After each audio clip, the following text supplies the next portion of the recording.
Thanks for tuning in to A Deeper Look Within, hosted by Ione Jeffries. Please help us welcome today's guest, engineer, producer, entrepreneur of Harley Beats, and co-owner of Playground Studios, Chaka Harley. Hey. Hello, Mr. Harley. How are you? I'm well. How are you today? I'm good. Can't complain. Just getting started for the day. Getting ready. You're already in the studio. I'm in the studio. Yeah. We're just gonna build you a shower at this point because you live there. I know. I need to build a shower, but it's like I said, sometimes it's things in here that I'm afraid of. It's a warehouse. I feel that. So, I wanted to say, first of all, thank you for joining us on A Deeper Look Within. This is, this web series for us is really going to unify us and give us some calmness in a way to really just distract us from the current state of the world. So thank you for being one of the first people to join. And we're just going to jump right in. So, we have a team of people, and we had people kind of create questions that we just wanted to know about you. So the first one is, how did you come up with C Highest? Where did that come from? Okay, so my name is Chaka Omar Harley. Throwing out my whole government on there, you know what I'm saying? But the reason why I say it is because in certain dialects, Omar translates to the highest. Oh. And that comes from certain African dialects. And my first name being Chaka with a C, when I first came up with it, it was C apostrophe, Highest, which is C Highest. So really it's actually my name, but it's it looks as though it's something different, but it's really actually my name just translated differently. Wow, that's beautiful. Yeah. I definitely didn't, I don't know what I thought it was, but I didn't think it was that.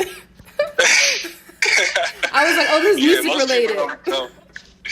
Most people don't expect that, but it's literally my actual name. So, excuse me, that's why C Highest has always been with me for a long time, because I've actually always been that person. I think sometimes when people hear it, they think it's like a narcissistic, claim or something like C Highest, I'm the highest. Even though I do feel like that in a humble way, but it's actually a translation of my name. You know what I'm saying? Yeah, that's beautiful. So.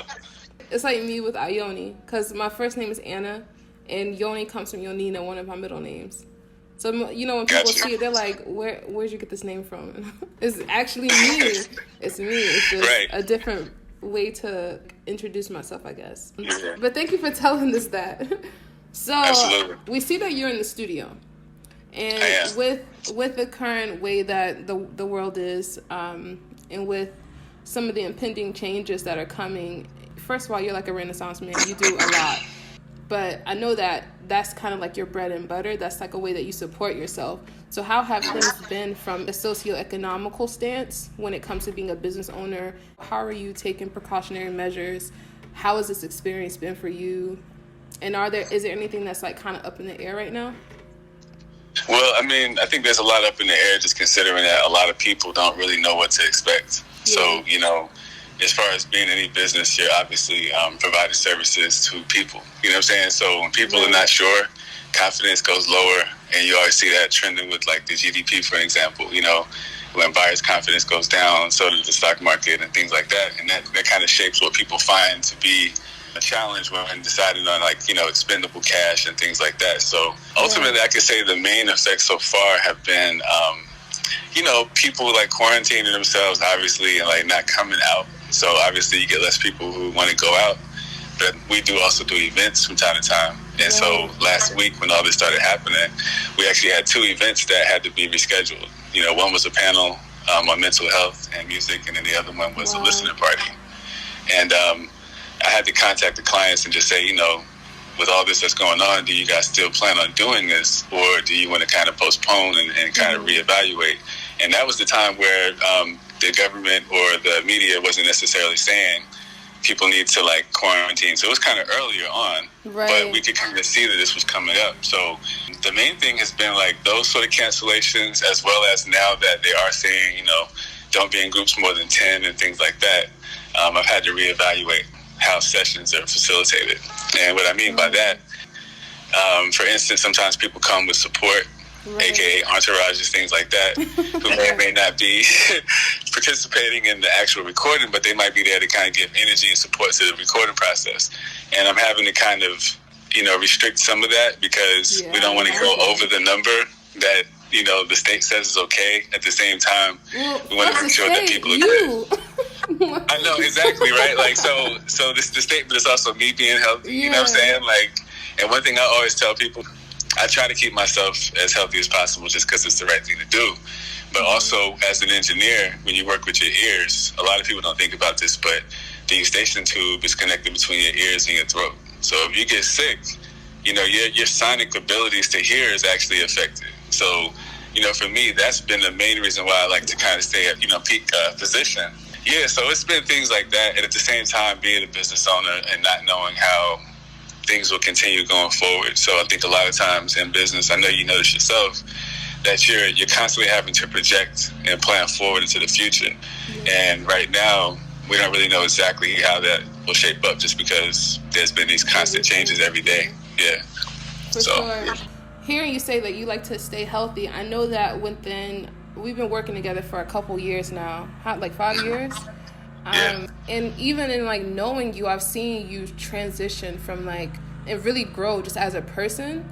But in what ways have you could you say that changing some of your habits or even your health, in what ways has that played a huge role in where you are now and your positioning with this current pandemic surfacing? Because it sounds like you are, and I don't want to get mad spiritual here, but it sounds like you're very intuitive, especially to know before the state is hey, we need to not have people gathering, you are already on that tip of hey, I want to take precautionary measures, not just for you like you were saying, but also for the people that could be affected by being there too.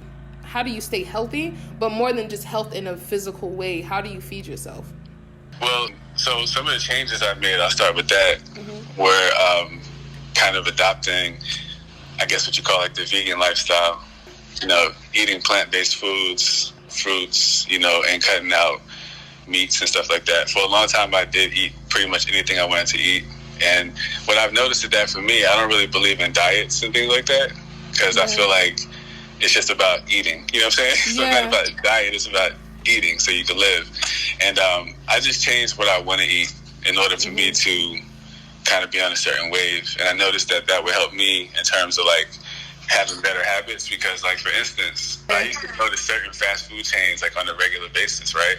And especially when I would be in the studio to 1, 2 o'clock in the morning on a regular basis, and then you get out and then you're driving home and there's only a few places open. Oh, we know where you went. So we know we know the one place.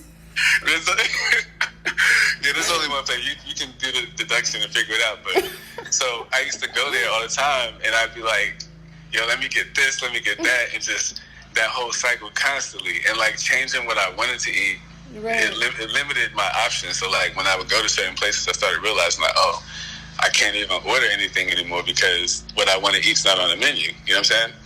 And so that also trickles into better habits in terms of personally being more organized because when it comes to preparing and stuff and preparing your own food, things like that, it's now I have to get up earlier to create my food before the day is that kind of thing, which actually makes me more organized in general as a person. You know what I'm saying? Yeah, you're more disciplined. Yeah, exactly. Discipline. I mean, I think, of course, any physical fitness. That's something I would like to say because considering the whole topic of this discussion is with people being in the house and not really being outdoors and not being in the gym or anything like that.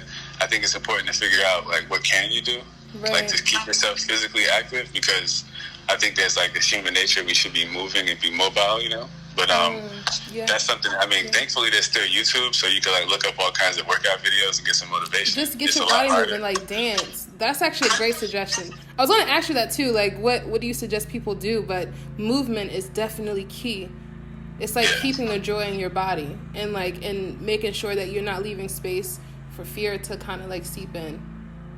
Yeah, definitely, because you have to overcome. I think that's the thing about physical fitness too. Not that you have to go in and be on insane, whatever, triple X, whatever those different workouts are called. I don't even know, 10X or whatever it's called. Peabody, whatever, but it's not called Peabody X, but I know, I'm sorry, I said triple S. I'm like, well, never mind. That might help some people out.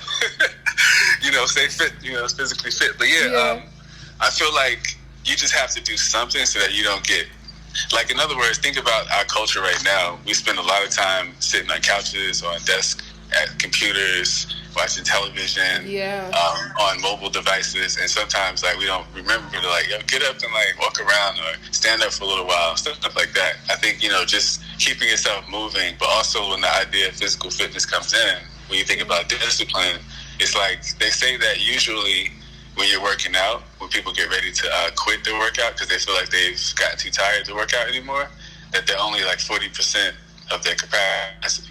So I think if you continue to train yourself, that's what they say, 40%. Because if you think about it, you're supposed to work out some muscle failure to where your muscles can no longer move anymore. You're like, I can't lift this no more. No matter if I want to or not, I can't do it.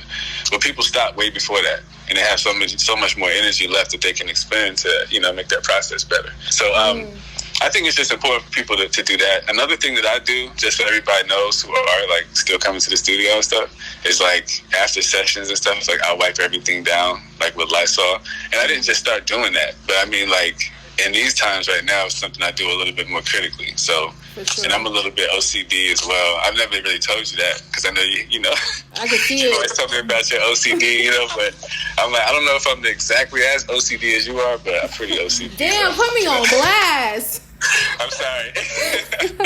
No, but I do want to talk about that though, because and most people who live with OCD are not the ones who are saying I have OCD. You know what I'm saying? Especially in a public way. But in what ways does it affect you, or do you like find that its presence is like alive? As I like to say.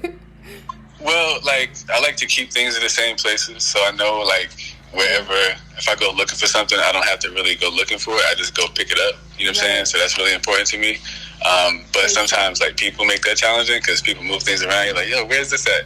So that becomes a problem when it's, it's like, yo, why are you moving my stuff around? Why are you touching my foot? And then you think about, you touched it. Like, but honestly, what I've noticed for myself is that, like when I was learning like early on about like art and engineering and stuff like that, I had a teacher that taught me something very important. It's called attention to detail. And I think that's the most important thing that I've taken it.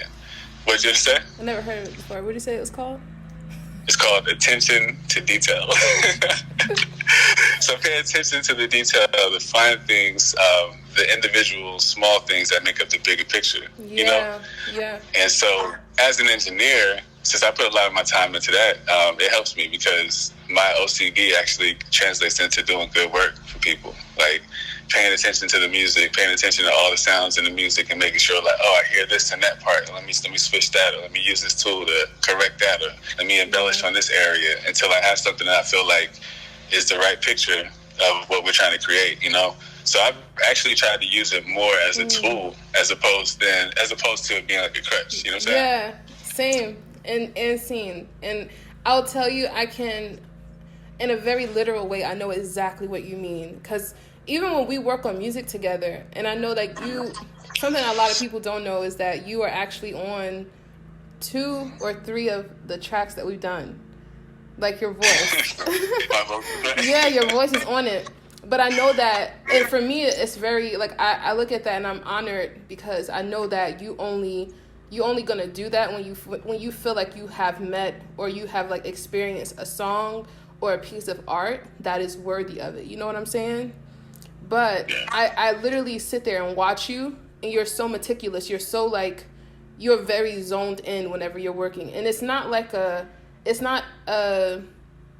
zone that impedes with whoever else is there, but you're concentrated. But if something happens, you're like, okay, I'm aware of this, but like you go right back into it. And having OCD and living with it, like I can pick up on that. Like, yeah, it's my life. Literally, I can't put it into words either because it's like a feeling more than it is something that can be translated into a language. Absolutely. But I see you, and I definitely feel that, which is one of the reasons why you're the only person that does any of my music now. Anytime I'm getting something engineered, I'm like, I need to go to Chaka, period. Yeah. Well, I'm honored by that. And like, even when you said, about be feeling like something is worthy of my voice being on it. Yeah. Like, it's still a humble thing too. So if everybody feels like, yo, your vocals ain't on my records, what's going on? It's like, you know, it's still a humble thing, because like I also would always tell you, like, yo, I'm honored for you to even like ask me to do this, or to even want me to be a part of it, because, you know, like I do believe in my gifts and talents, but at the same time, like, gifts are to be shared. I think a lot of times people forget that. So it's like, you know, when you have a gift, it's not that you're supposed to be like, oh, I'm on top of the world, but you're supposed to be like, oh, let me share this with the world, you know?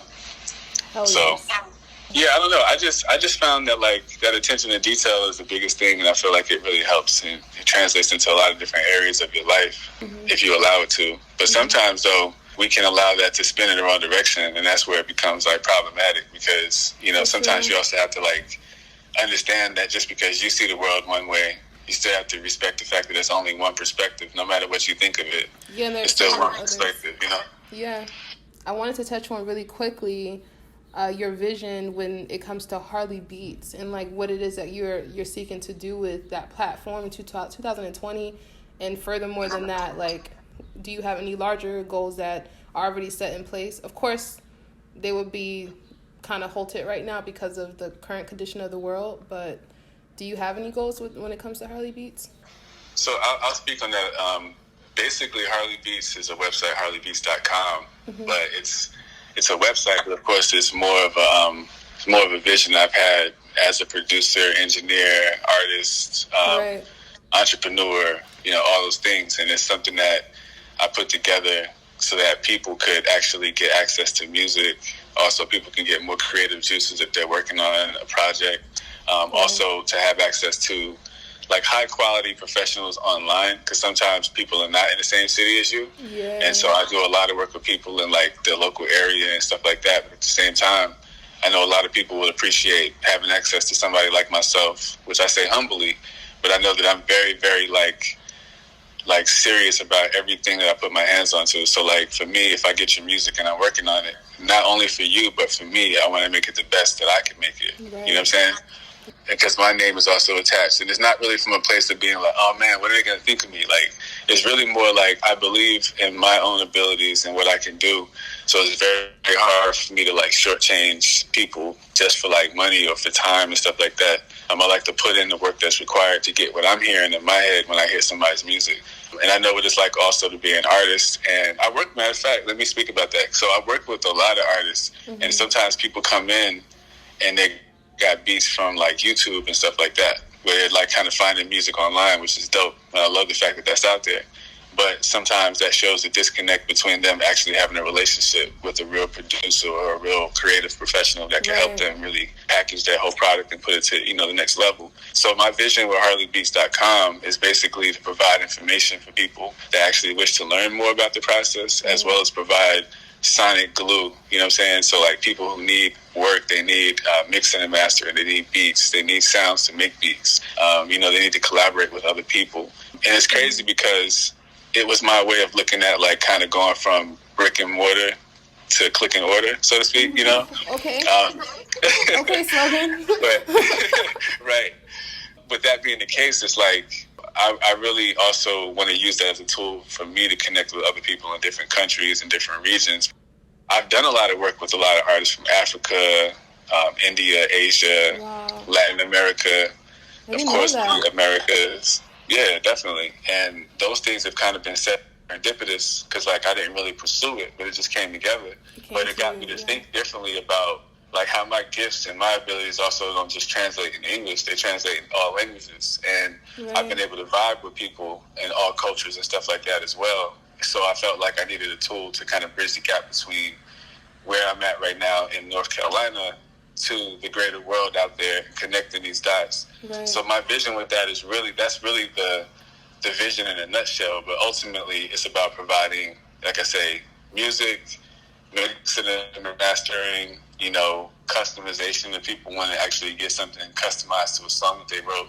At the same time, education, because I also have a YouTube channel that I'm cooking up now, where I'm actually going to be releasing a lot of tutorial videos and stuff that I've been filming now. With that, also, I want to mention that between me and Durham Technical Community College in North Carolina, I've had a relationship that I've formed with them over the last 3 years, 2 years of that has actually been teaching and facilitating the curriculum that I wrote for music, audio engineering, with also a music business component, which has been going really well. And that's something that's been slightly affected by this time because obviously the Durham school system and Wake County school system have closed down. They say until May, but we don't really know. Here's the irony in all of this, though. With me talking about HarleyBeats.com as a website portal to connect with real people around the world as well as locally, and also what I've been doing with Durham Tech. So I've been doing classes where the students come into the studio from Durham Tech to Playground Studios, and I've been facilitating those classes for the last 5 semesters. And it's been going amazing. It's great. Awesome. School is really excited about it. We have a large waiting list right now, people waiting to get to the new classes in the fall. But ironically, please do. It's really dope. I mean, I'm giving out really great knowledge and great jewels for real. And I see the students really loving it, which I'm really humbled and honored because it's just great for me to actually be able to share something like that for somebody else. Because I remember when I first got started, there was no resources for me to learn from anybody to how do I learn how to do this? I had to really go at it the hard way and trial and error and develop my own clinical degree, so to speak. But the direction we're going in the fall with those classes is going to be what's called a hybrid class, which means that the classes are going to be online. So I do a lot of my lectures and a lot of my assignments and stuff will be facilitated via the internet. But then there's a lab component where they actually come to the studio. And instead of coming to the studio this time and getting lectured and then doing hands-on, you do your lecturing and stuff and reading assignments online, but then you come into the studio and it's purely hands-on. It's going to be longer, so they get more hours in the studio, as well as more education because we're actually taking some of the preliminary courses and the advanced courses and bundling it together so that they can get a more solid, education as well. And at the same time, one of my main things was to incorporate a business component because I don't want any students learning how to do this and then being taken advantage of on the business side of it. It's oh, you're dope.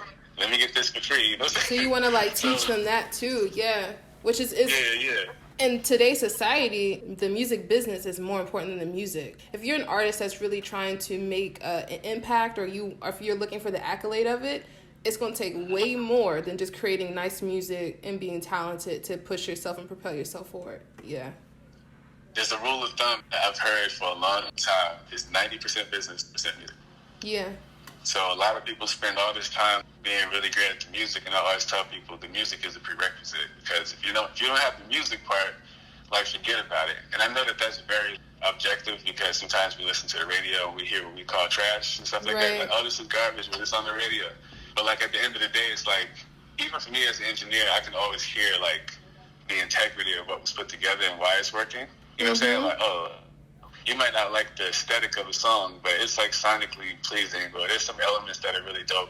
But ultimately, though, in order for those songs to get where they are, it's somebody behind the business part that's pushing it to that point, to get it to the furthest level of exploit for the songwriters and the artists and everybody involved. So, it's 90% business, 10% music. I love the music so much that I put so much of my time to become, good at that part of the process so that I could focus on business as well. You know what I'm saying?